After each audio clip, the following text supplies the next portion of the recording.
YouTube Premium. Try 1 month free. No, Not enough money or? the deal just, you know what I'm saying? The deal wasn't nothing. Okay. Everybody was offering like 360, so it was offering big signing bonuses, 3 million. I'm like, fuck that, I'm gonna stay independent so y'all I can stay hot so I can come back and own my shit. Right, because Shadow Flow's at 10 million views in a month. It peaked to number 36 on Billboard. The song goes double platinum.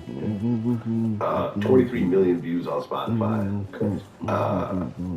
So, I mean, the fact that it hit the Billboard charts and you're completely independent at this point, like, how crazy was that? God, that's all it was, God.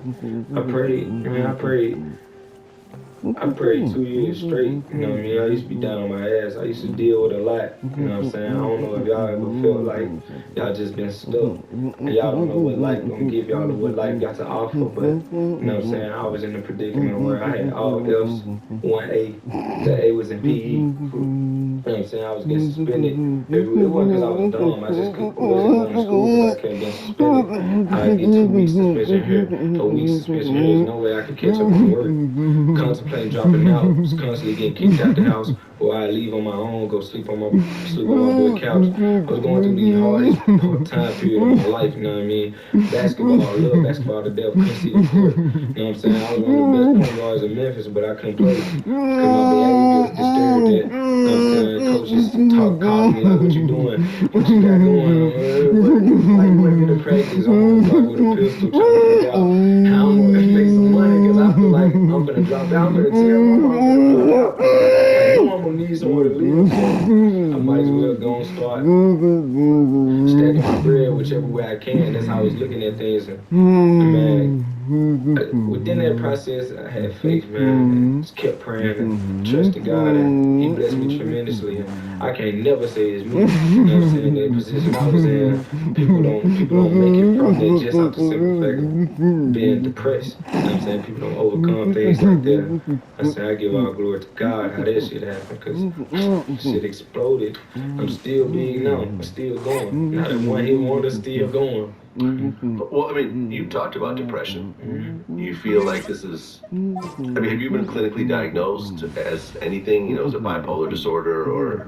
Man, you don't have to go to the doctor to know what's wrong with your body. You know what I'm saying? A lot of the times you know if your dick burning, you got something. You know what I'm saying? If your eyes blurry, you can't see. You know what I'm saying? I just knew I was depressed because I felt terrible, but it wasn't one thing I can say why I feel terrible. You know what I mean? Motherfuckers ask me what's wrong, I'd be like, man, I honestly don't know. You know what I mean? It was like, it was just so much hitting me at one time for a teenager. You know what I'm saying? I didn't have babies on the way. Like I had a baby on the way, and it was so much going on. The police interrogated me about this and that, and this and school, this, school. It was so much, and I was like, bro, everything hit me at one time.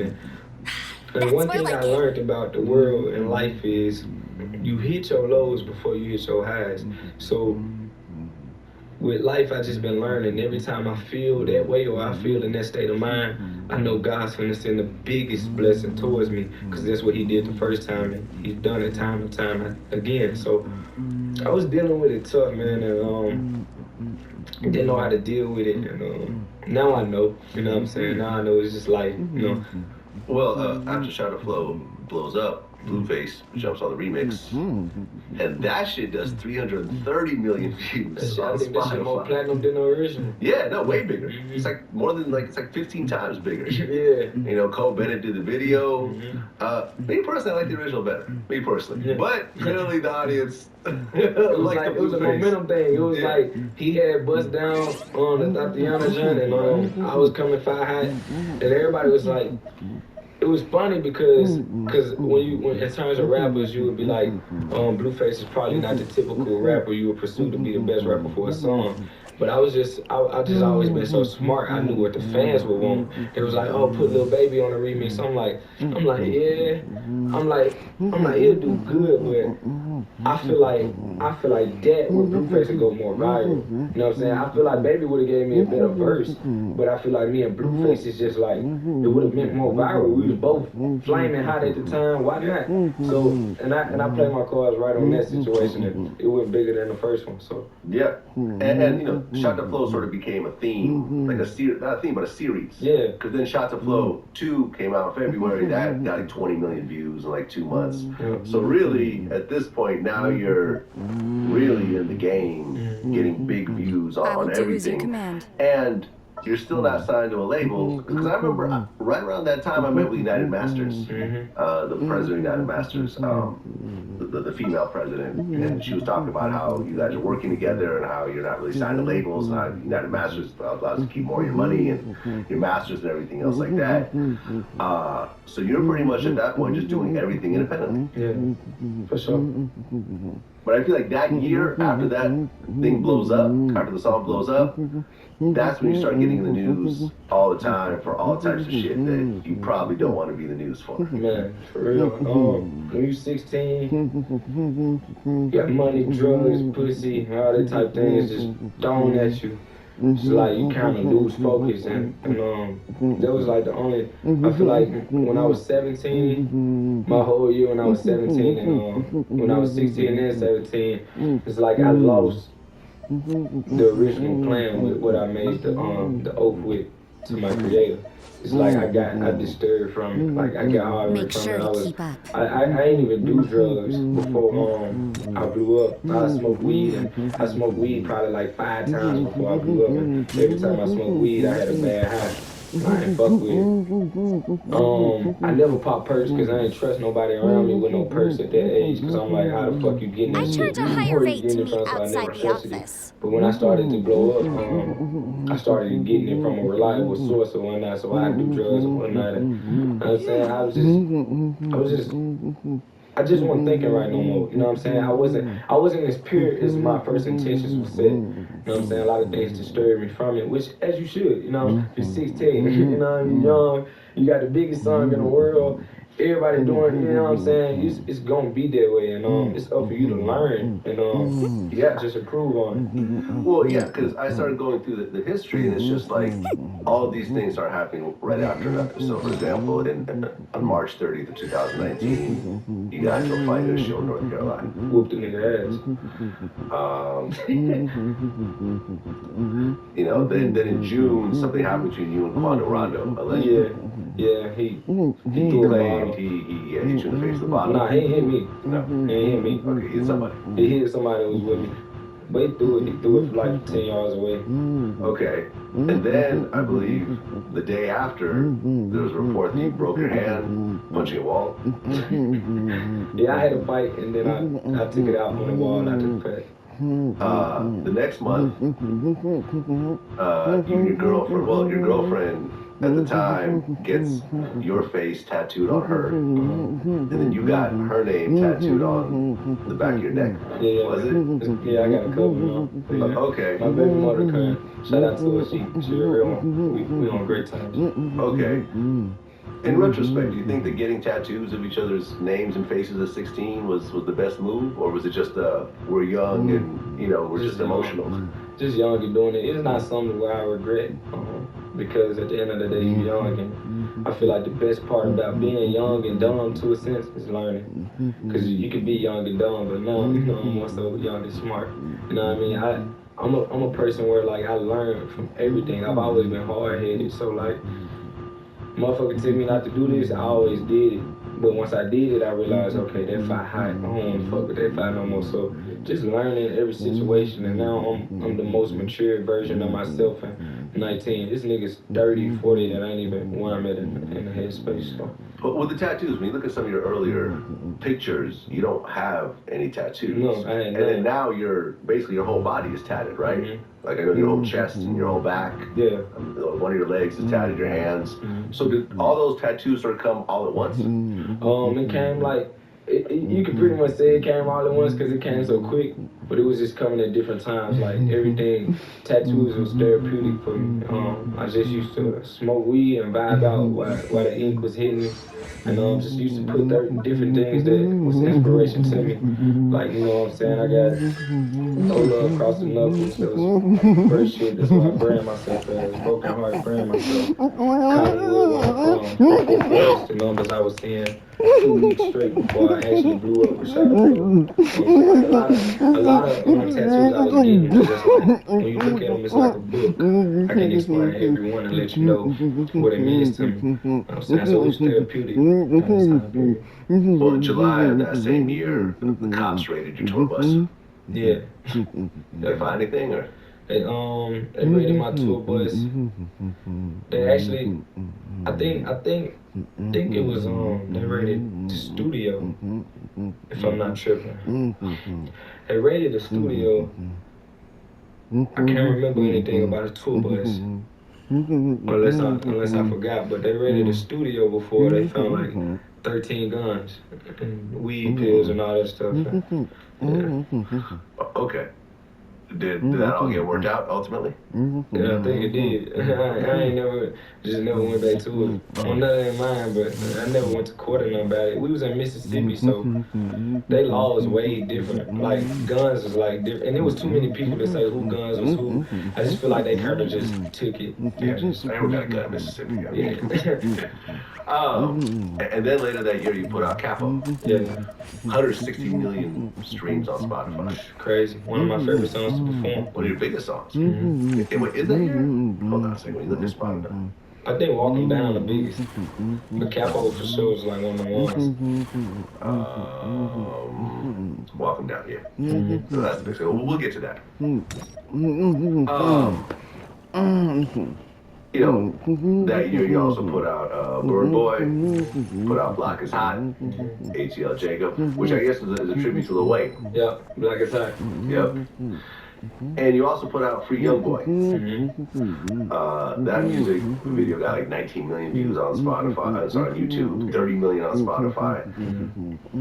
Was there any relationship between you and Young Boy before then? In a sense, you know what I mean? Nothing major to the point where I never met him in person or whatnot. I had talked like via phone or via text. Montana, me and Montana, we used to always be real cool. He was always like a big brother to me when I was first coming into the game. What's crazy is he DM'd me and wanted to sign me. And I didn't see the DM until I was signed. I feel like it was low key a blessing in disguise or whatnot. But so you were they wanted you to sign to Never Broke Again? Yeah, Montana did. I don't know about all the other artists or whatnot, but Montana he hit me. And I feel like in that I would have took it, but I had the right team with me too, so like we would have reviewed the contract or whatnot. If it wasn't what it was, I wouldn't have signed it, but I for sure would have, you know what I'm saying, met up with him and tried to see what was up with it, because at the same time, like when I was coming up, Young Boy music, it was a big influence on, like, you know what I'm saying, my everyday life, you know what I mean? So like, even though views or whatnot, or they'll say, oh, you don't fuck with that person, you don't fuck with that. Honestly, I don't. As a person, I don't. But I'm not gonna destroy the fact of a person having good music or whatnot, or how I used to receive the music. Do I listen to it now? Hell no. But you know what I'm saying, at the same time, like, it was once a part of me. You know what I'm saying? It once helped me do certain things. So you know what I'm saying, you gotta give credit where credit's due. Hey, when you and I were beefing, when you were talking shit about me, I was basically, you know, calling you like a wannabe young boy and everything. Yeah. I mean, do people bring that up? Is that like a thing that I hear? I mean, like, you know what I'm saying? I hear it with my hair now. Like, you know what I'm saying? I've always been growing my dread, with my locks and whatnot, and motherfuckers just getting locks, and now I'm trying to do their hairstyle. Like, I had the locks first, or I'm doing it. You know, it just be, it's annoying, but you know what I'm saying? It's like they're gonna do what they do. I'm not mad at it. I mean, The case before this us is what they do is at a this point. strange I done got used to it. unprecedented one. So, Free Young Boy, that came out on No Love Entertainment.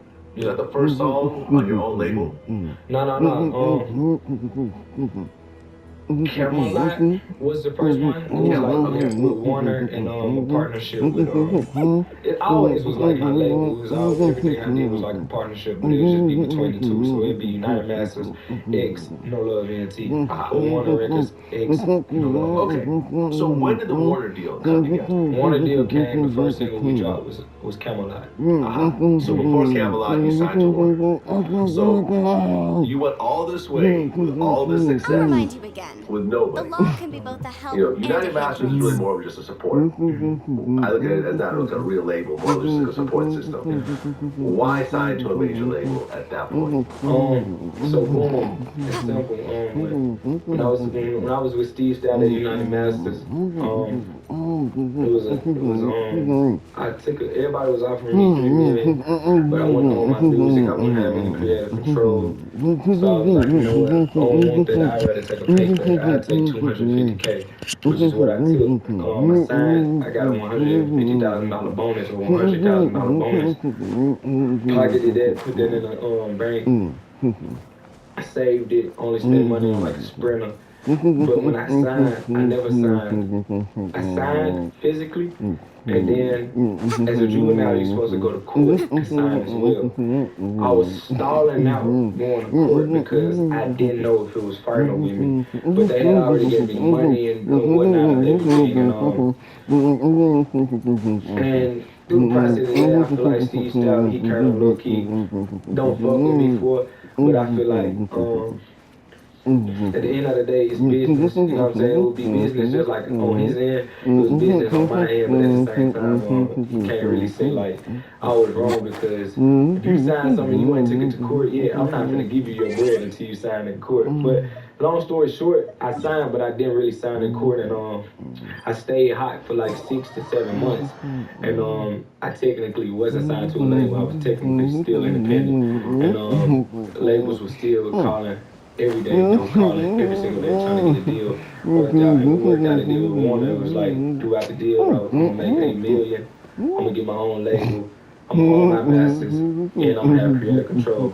So I said, why the fuck not? This the deal, I own it. You know what I'm saying? I own my music. I get 8 M's out of the whole process. I get my own label where I get a budget and I can sign artists.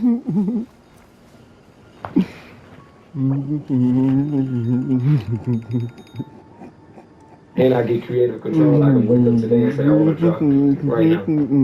I get to drop. That shit was a win. And I feel like they couldn't offer me that, which is you know what I'm saying? Nothing wrong with that. Yeah, they couldn't offer that because they didn't have the money for that. They didn't have, you know what I'm saying? Nothing wrong with it, but you know what I'm saying? I just had to do what was best for me in that situation. Yeah. And I mean, with this new deal, Camelot actually peaked at number 37 on the US charts. So that's your second top 40 hit. So now you're on the charts twice. What really changed once you were under Warner? A lot more people to contact about this or that, but none really. I still feel like it's a lot on me. If I'm being honest, if I'm being 100% honest, I still don't feel like no disrespect to Warner, but I still don't feel like I just got the biggest fucking bag behind me or something like that, you know. I still feel like a lot of the songs that actually work were songs that I hit them on Monday and said I want this to drop Friday with no budget behind it, no nothing, just drop it. And it did what it did, it went explosive. And sometimes it's like this with a label, man. It's records that they love, and once they love it, that's what they want to put something behind it. But when it's certain records that you love, and you try to get them to love it the same, it's like they don't love it if they don't see the vision. So certain things they didn't love it because they didn't see the vision, and I put it out anyway, and it did tremendous numbers. And it was like, now they scrapping like, oh, let's put this on playlist, let's do this, let's do that. And I'm like, yeah, motherfucker, I told you it was one of the ones already. And they're like, so I just feel like this is like the only thing I don't mess with as far as like the label shit is just being like, listen, man, when I tell y'all I got something here, we got it. I'm gonna recoup regardless. Every paycheck y'all done gave me, I don't recoup that cause I'm a hit maker. I'm gonna sell music. That's what I'm gonna do. But you know what I mean? It's understandable though. You got it's a whole roster. You got Sweetie over there. You got Wale. You got a lot of artists over there. So I can't get all the money, but honestly, I'm the biggest one at the label besides Bruno Mars. Yeah, I mean, just look at the numbers. Yeah, it is what it is. And then in December of that same year, 2019, you dropped your debut EP, Cottonwood. Which I owe Steve Stout. So they was trying to sue me or whatnot because I did what I did. Which legally they couldn't sue me anyway because it was their fault. But because you were underage. Yeah, I was. Isn't that how Lil Pump got out of his deal? I think he did. Yeah, because he signed a deal underage and he got basically just skirted out of the deal. Sometimes the law is compatible with human nature, but sometimes the two conflict. Balancing the two is a discipline in its I own didn't right. have to get on a tape technically because I wasn't signed, but I said, you know what, I feel like that's the right thing to do. Let's just give him a tape. And currently that tape is gold and put some songs on there.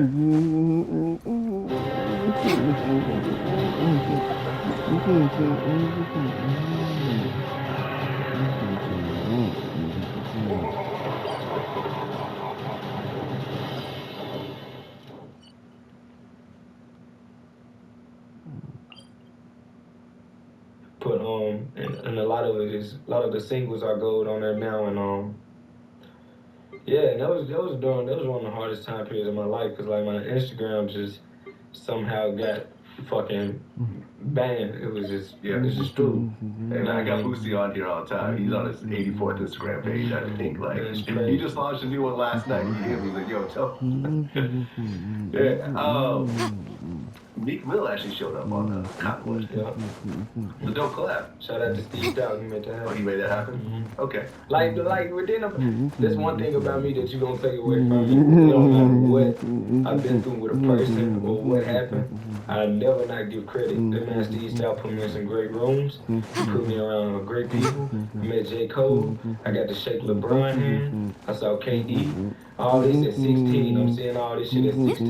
You know what I mean? So like, it's like a love-hate, but I love him more than he hate me a little bit probably, but I love him. I want to give him a hug just like you. So this 2020 rolls around, and you get ready to put out your debut album, Top Shot. Top Shot. And before that happens, though, you start releasing singles.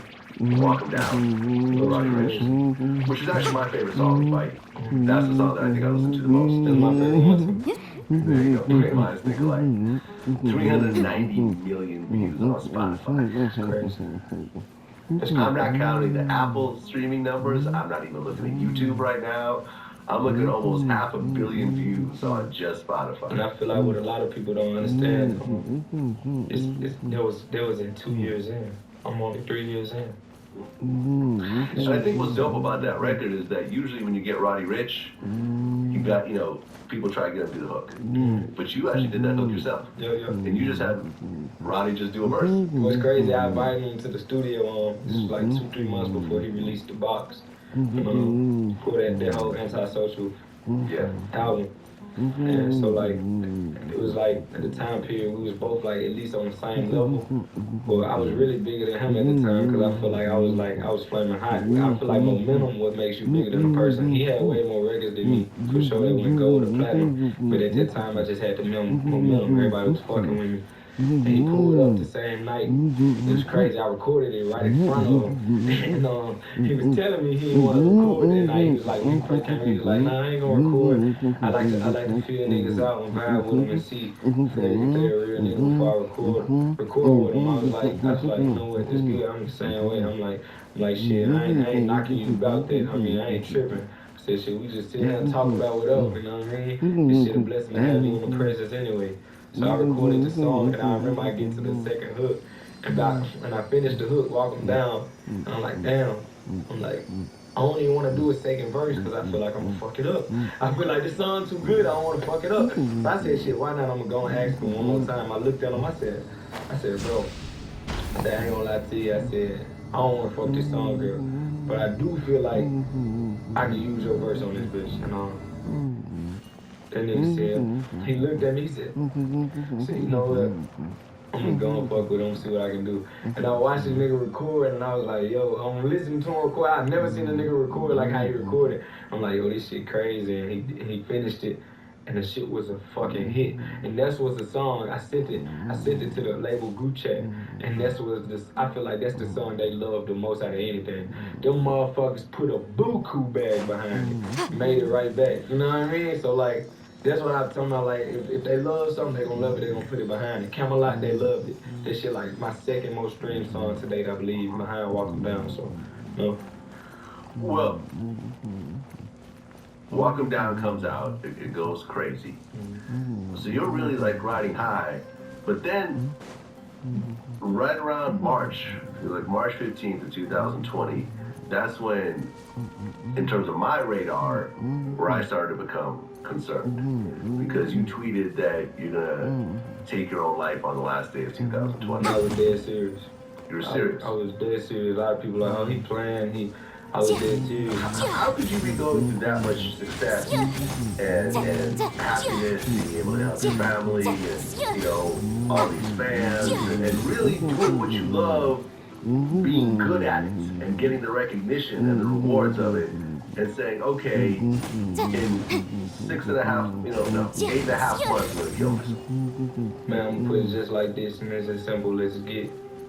You can have everything you want, but if you don't have nothing you need, you're gonna crash and burn. Wow. And I had everything I wanted. I could call a bitch. I can call a bitch. She'll suck everybody dick in here right now. I can call a bitch right now. She'll suck everybody dick in here right now. I can bring some money in here. I can break bread. I can give each one of y'all $100K right now. I wouldn't be fucked up about it. I can come in here. I can get everybody a chain out of my own jewelry box. Wouldn't be fucked up about it. But if you don't love yourself, if you don't love, if you don't have love for, if you don't have care within yourself, love within yourself, respect within yourself, you're gonna allow whatever around you, and it's just gonna pull and drain the fuck out of you. You know what I'm saying? You can be good-hearted, you can still be a good person and not love yourself. I had the tendency of loving others or loving other things more than I love myself. So I do a lot for people, I do a lot for certain circumstances, and just would never get it back. And like I was exhausted. Drugs was getting the best of me. Weed was heavy. I feel like weed was the worst drug I did because it was so accessible and it make it seem like it's the best drug to do because it's not harsh. But I was overusing it, over smoking it.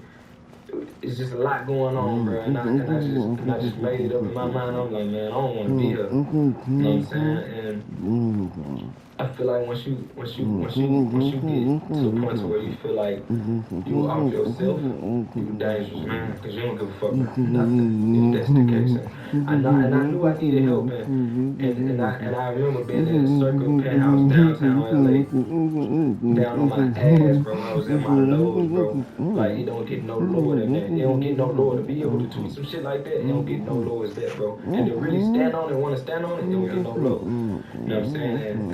And I really, I sat there and I prayed hard as fuck, bro, and I'm like I tell this story down in every interview I do, bro, because I'm just a living testimony of it. And I prayed, I asked God, I was crying, praying. I'm like, I don't know what it is. I have everything I want. Why do I feel this way? What is going on? What is it? Like, what can I do?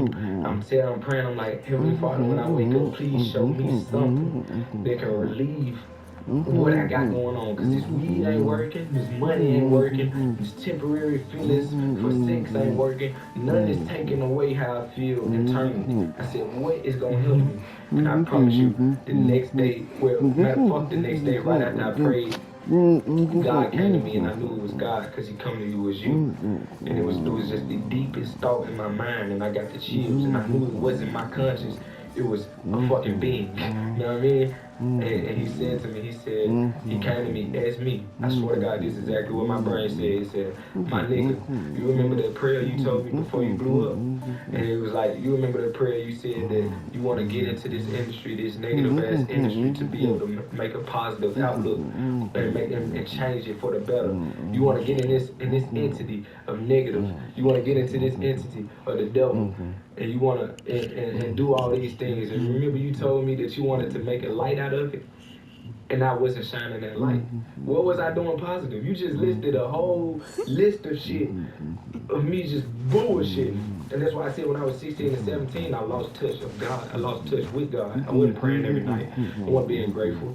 I had nigga, do you know how big walking down is? Do you know, like, I got hits, I'm still making hits, but do you know how bad I want another walk 'em down hit just off the simple fact, not because I want money in my pocket, but I just want to be grateful for it because I feel I wasn't grateful for that shit. I was going through the worst time of my life. I got a song that's did 30 million in a month. I'm looking at that shit and going back and feeling like shit. Man, now I want to be grateful for my next hit like that. So I was talking to God and he was like, man, you ain't stood on what you said. You said you want to be able to be here to help and heal and shine a light. Well, you ain't doing it. What you doing?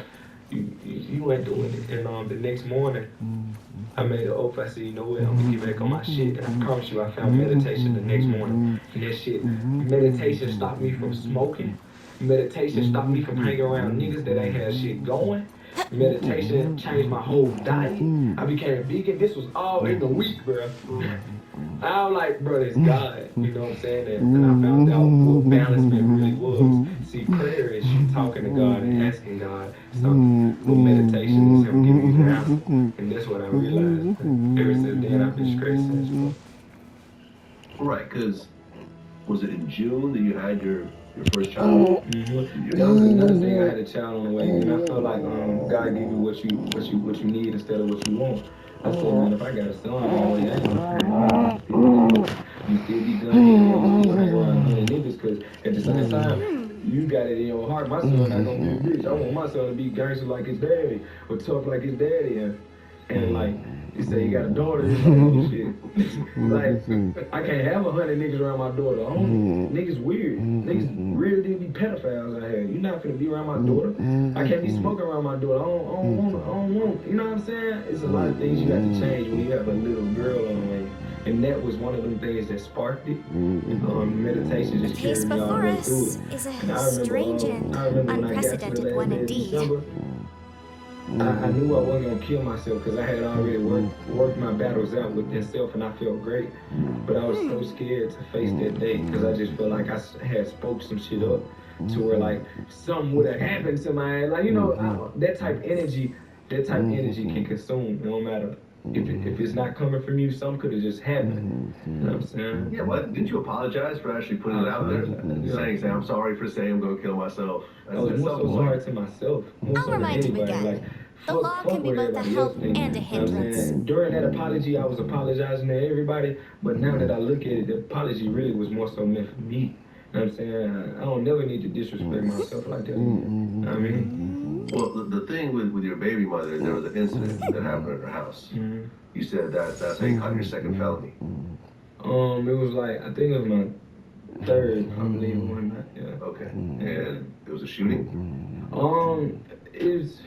Now, we've been... The case before us is a strange and unprecedented one indeed. Their case is already nipped in the bud. Worked out. Yeah, I got probation for one thing. It was like vandalism, which I told the judge. I said, Your Honor, I did this. I did. I kicked the garage in. Yes, I did. But the shit when they said I shot up a house while my daughter was in there, it never happened. That's false. Okay. Because that's what I was concerned about. Man, it's that never happened. It never happened. That's on my heartbeat. That's on my little girl heartbeat. That never happened. I never. Sometimes the law is compatible with human nature, but sometimes the two conflict. Balancing the two is a discipline in its own right. And I still got charged with it. I also got charged with assault. In the affidavit, it said I assaulted her with closed fists. When they picked me up, you couldn't see a mark on my hand from punching the motherfucker, and also you couldn't see a mark on someone's face. Nobody face. If I punch you with a closed fist, my knuckles bony as hell. You gonna be fucked up somewhere. And it was non-apparent. And also I had got a burglary charge, but someone opened the door for me and let me in. So those three things got tossed out. There was no evidence, and they just charged me with vandalism, which I told them, I'm like, yo, I take this. I did that. That's the only thing I did do. And I got probation for like 6 months. That shit went by quick. Okay, thank God. Yeah, and I finally got. I couldn't see my daughter. You know what I'm saying? Matter of fact, the judge said that I could see my daughter, but I just couldn't be in the same vicinity of my The baby case mother. before us is a strange and unprecedented one indeed. I saw my daughter for the first week she was born, and I didn't see her to the next year. on her birthday. So you missed out all that. You missed the year, the first steps, the first words.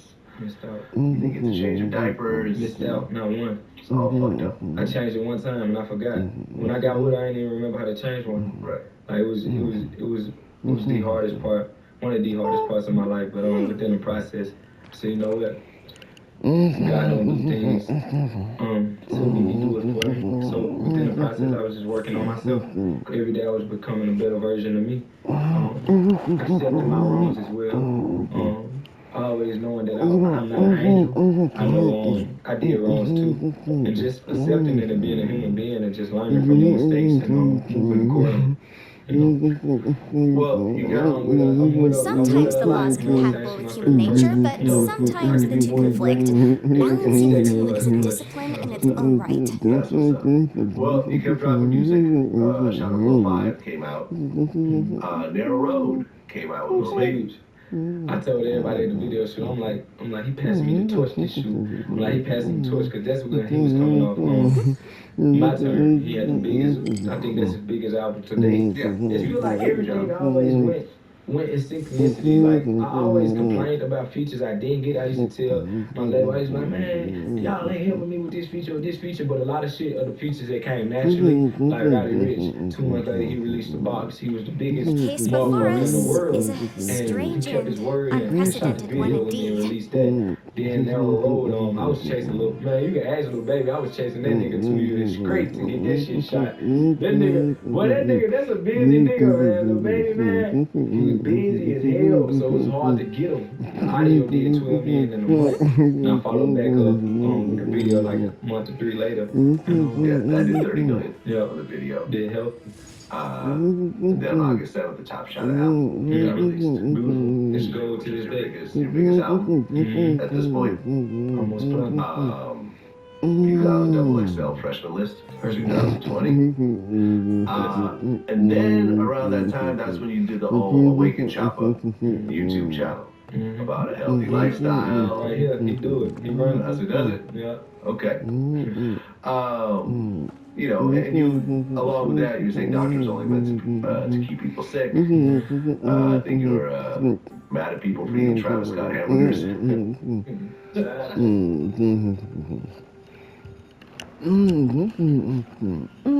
Sometimes the law is compatible with human nature, but sometimes the two conflict. Balancing the two I is a was discipline mad. in its own right. And then on November 1st, you put out, well, you didn't put out, but you announced Dark to Light. Dark to Light, my birthday.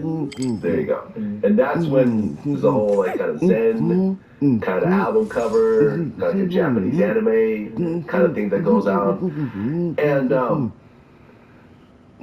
I thought, you know, like I got to listen to the whole album, you know, 'cause it's got some standout songs.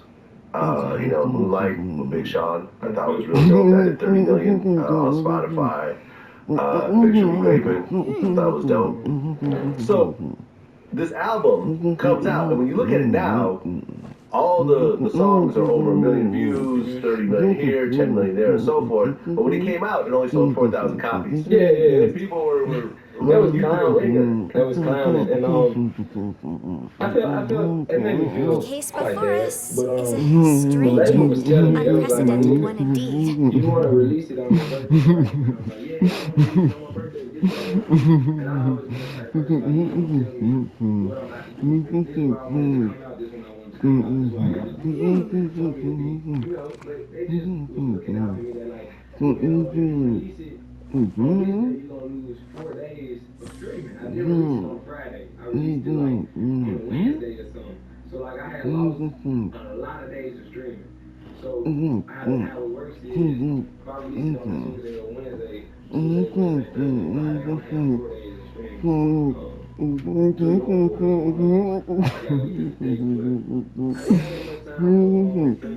if I had a full week, I still feel like I would have sold like 15K. 16K still would have been not good. You know what I mean? on the lower end for artists of your caliber. But at the same time, it's understandable. You know, now I look back on it, it's extremely understandable. During the time, people I felt bad. Because I was like, okay, they don't get it. Sometimes the law is compatible with human nature, but sometimes the two conflict. Balancing the two is a discipline in its own right.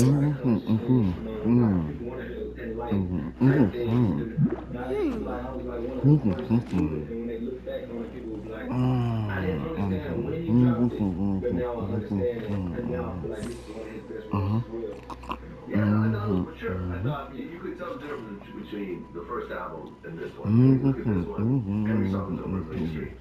And then, Moonlight is at like 12 million, Picture Break was at 30, Bryson is at 14. I'll remind you again. The law can be both a help and a hindrance. You do the whole thing live. Yeah, literally. I mean, you sampled one of the songs, and then you recreated, hit them up. You know, I was in my past, like, Hockey jersey, and I was a huge fan. I like to credit myself for actually solid so watching that, I was like, okay, like, yeah,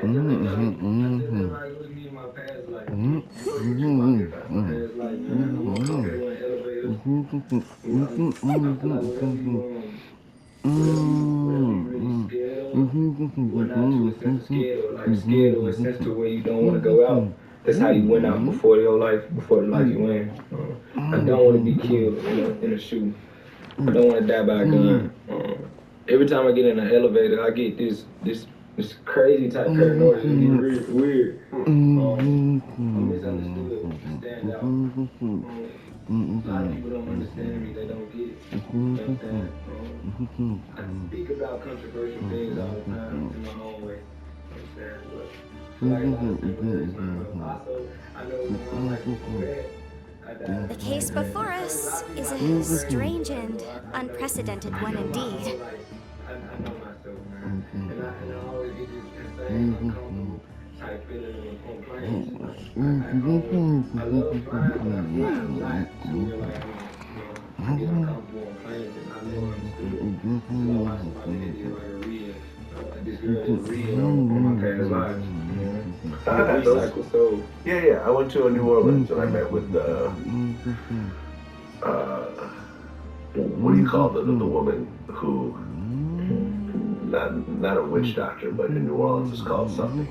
Voodoo vision? Sometimes the law is compatible with human nature, but sometimes the two conflict. Balancing the two is a discipline in its own right. And listen, at the end of the day, who's to say she's not right? I'm gonna tell you what makes you reincarnate to come back.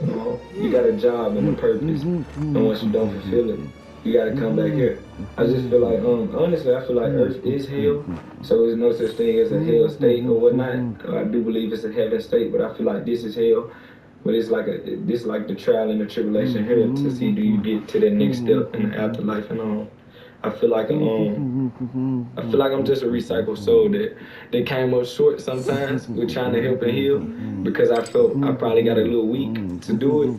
But I know for a fact this life I'm gonna fulfill the purpose that I gotta come here and do.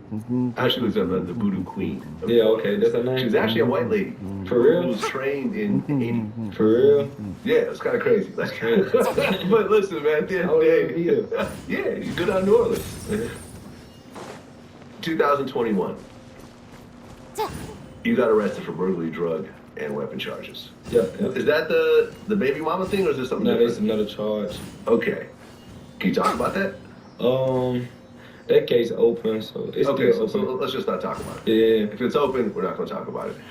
But you put out a first day out freestyle.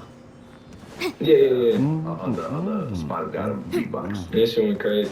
That shit went dumb. So you actually licensed the song? Because it's actually on Spotify, right? So you actually had a license. Yeah, they made it to where it's like a remix, and I still perform it in my show. You know what I'm saying? Shout out to them that they did that. I guess they seen how crazy it was going dumb, man.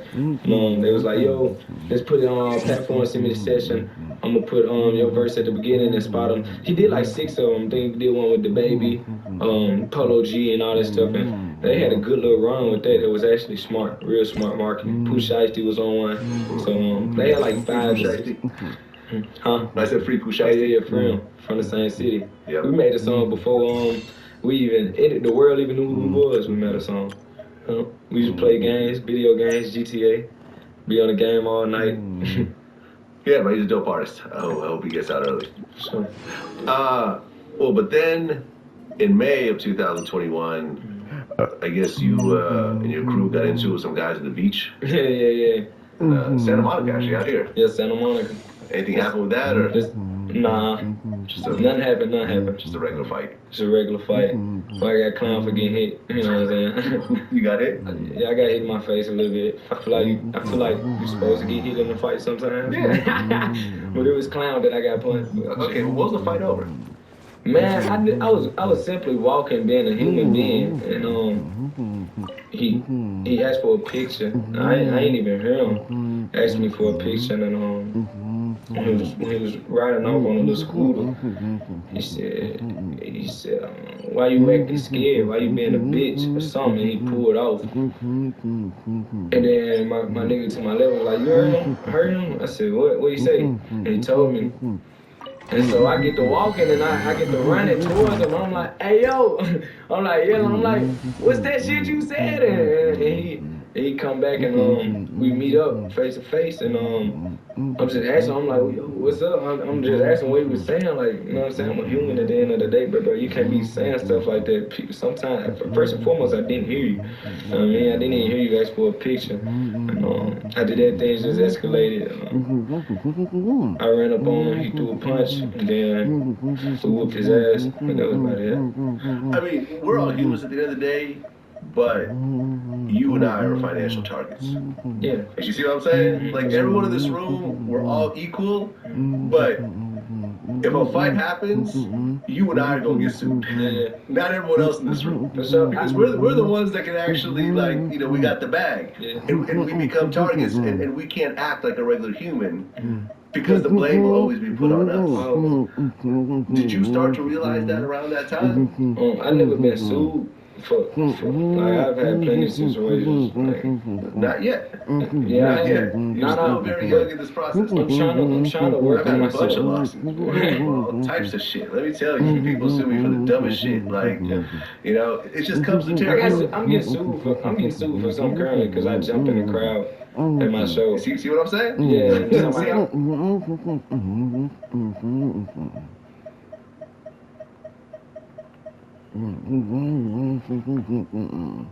You know, Just dumb shit. but like never for an altercation, because I feel like I don't never just fight somebody then to go to the police.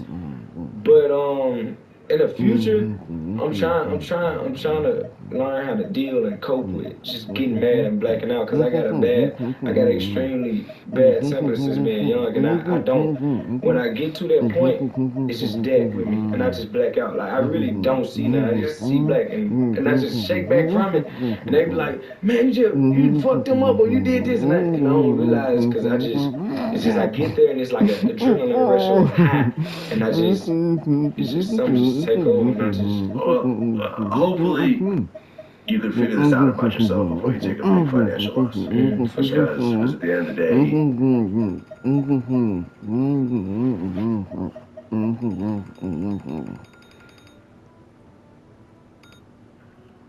you know, like look at the Mike Tyson situation. You know, this dude was harassing him on that plane, bothering the fuck out of him. And I've interviewed Tyson. Tyson got upset with me at one point during the interview, and I'm like, I'm legitimately scared right now. You know what I'm saying? I'm like, my security ain't gonna make it in the ring fast enough. Like, we're in a boxing ring doing an interview. Here you are, this multimillionaire, and you know, it seems like you've always been attracted to the guys that are still in the streets to a certain degree. Do you think that's a fair statement? You're not attracted to them? Well, not attracted to them, but I mean, you like having them around. You're friends with them, and you They maintain. like having them around? I'm just asking. They like you think I'm friends? What do you think? They like having them around? You just spoke nicely about Zip, so I just thought. Yeah. You know who these guys are? You talk, what do you say about me? I'm a mistake, whatever I am, right? But know who those guys are? Those are the guys that when I'm whoever I am is a nobody. I mean, those are the guys that live in the same building with me. They give my mother salt for sugar if they need the milk. They're the same guys. Tyson's a scary guy. And this dude still harassed the fuck out of him to the point where Tyson had to whoop his ass. And now the guy's suing him over some shit that he started. So this is all I'm saying as someone who's successful and young and has a temper, I hope that you can psychologically figure it out, because spending all this time and effort to make this money only to have to give it to someone else is a terrible situation. And I feel like I worked on a lot within myself, and this is like one of them things that I always stuck. I don't know where it come from, or just me acting in that sense, but it's something I gotta control. You know what I'm saying? I already had somebody sue me for shit behind a gun before, so like that was a huge loss. Motherfuckers sued me for they didn't sue me, they was trying to sue me, and I was like, look, bro, I just throw you some bread. But well, that's what happens 90% of the time. You just settle to just make it go away, but it still hurts. It still hurts. It still hurts. The shit was a lot. Yeah, exactly. 2022. NBA YoungBoy drops an old block disc. Academics did a post and said NBA YoungBoy's rapping on Demon Time. Lil Reese said he goes on Twitter and said that ain't no Demon Time, you just rap like the rest of these rappers all rap. And then you responded and said I stamped that. So people are taking that as a shot at YoungBoy. I mean, it wasn't even a shot at him. In a sense, it was just a simple thing of like,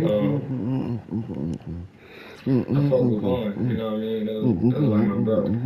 You know what I'm saying? It wasn't even no music relationships. We got a song that's out. You know what I'm saying? I got songs still I haven't released yet with him. It was always a brotherhood with him. Unafahamu Kiingereza.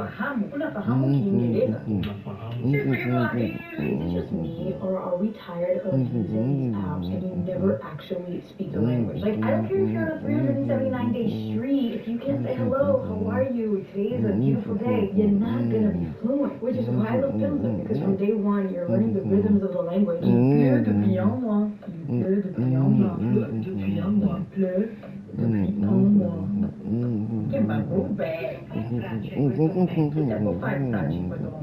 Literally 5 minutes ago, I didn't speak any Swahili, and now unafahamu Kiingereza. Here we have some rain and some clouds. Ici, on a de boutons. Non, ça,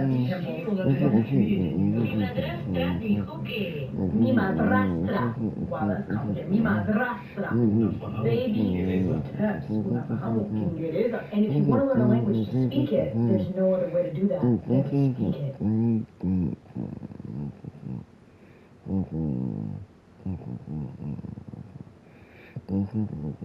So like, out of everybody in the industry, him and Polo was like the two most genuine ones I felt to me. I used to stay at his house when he was on house arrest. A lot of things, like, you know what I mean? Just always fucked with Vaughn. I always fucked with his nephew. Whenever he's his kids or whatever, like FaceTime call, whatever, I was always there for Vaughn. So like, I just feel like it's hard. I just hate when people don't be here to defend their name. And I was telling academics the same thing. Like, you know what I'm saying? That was about it too. It wasn't even no just diss to him, but like, shit, it's just like, I'm just protecting bro name. Yeah, the whole situation's a mess, man. I mean, to be honest. And honestly, like, I never met Vaughn myself. We had an interview scheduled, which never happened, unfortunately. Good dude, kind-hearted, good-hearted, like, you know what I'm saying? The internet, what the internet portray of him, like, he's just savage 24/7. He can get on that and then some, but who he is as a person 24/7, mellow and a loving dude, genuine, like one of the most genuine niggas I ever came by, you know what I mean? Makes you straight, you know what I mean? Every situation, so like, you know? Well, how did you feel? You know, because you and Quando Rondo had gotten into it previously, and then this situation happened, and it's all on tape. So we don't, we know what happened in that. When you saw that, look, I mean, people get into fights, people throw bottles, whatever, shit happens. People walk away and talk shit and go on with their lives, but when someone dies, you can't apologize for that. You can't bring that back. But when you saw how these things have escalated, and you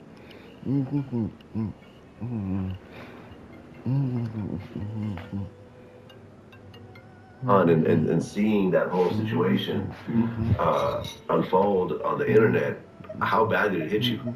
It hit me hard, man. I remember I was cooking, you know what I mean? I was cooking breakfast, I was making breakfast for me. And my brother just walked in. He had walked in my house.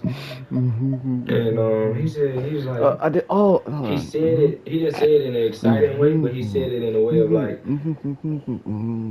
I thought you already know this, but he was like, you know Kevon died? I said, what, bro? He said, you know he died? They said he died last night, he got shot. Something like that, and it's in the middle of me cooking, bro. I look at my phone, and I see this shit. And I used to wake up and not touch my phone for like 2 hours or 3 hours just to keep that type of peace and start my day right. So when I looked at it, it just hit me crazy. And I remember, boy, I dropped down to the floor, I started crying. My pops and my brother, they looking at me. Like my pops looking at my brother, like, shit, I'm told you. It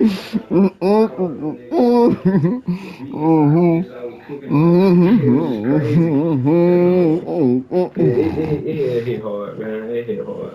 But I was fucked up for a good week about that. Oh, God. I was Sorry, no, I never got to meet him. I was a fan of his music. Yeah. And I felt like